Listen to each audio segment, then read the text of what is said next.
Trump, Donald Trump আমেরিকার president, তিনি আমাদের উপর 35% ট্যারিফ আরোপ করেছিলেন। সেই 35% ট্যারিফ থেকে এখন ট্যারিফ নেমে এসেছে 20%-এ। সেটা সরকারের বড় সাফল্য হিসাবে বিবেচিত হচ্ছে, কিন্তু সরকারের বড় সাফল্যকে আমরা বড় সাফল্য বলতে পারতাম যদি এই নিয়ে সরকারের মধ্যে নানা ধরনের ঢাক ঢাক গুড়গুড় না থাকতো।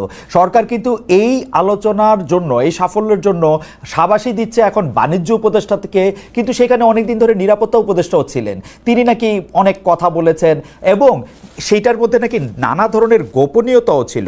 সেই গোপনীয়তার কারণে এবং গোপনীয়তা ভঙ্গ করার কারণে একজনের চাকরিও চলে গেছে।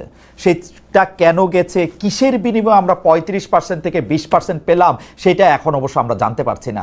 প্রধান উপদেষ্টার প্রেস সচিব অবশ্য বলছেন কোনো ধরনের সামরিক চুক্তি তিনি করেন নাই। এখন তিনি তো আসলে অনেক জ্ঞানী মানুষ, তার কথা মানে মানে মানে একটা স্পিন ডক্টর বলে একটা কথা আছে, সেরকম একটা স্পিন ডক্টর, মানে উনি চুক্তি করেন নাই এ কথা হয়তো ঠিকও হইতে পারে, হয়তো উনি মেমোরান্ডাম অফ আন্ডারস্ট্যান্ডিং করছেন, হয়তো উনি এমন একটা কিছু করছেন যেটা চুক্তি ছাড়া অন্যরকম নাম দেওয়া হইতে পারে, আমরা জানি না।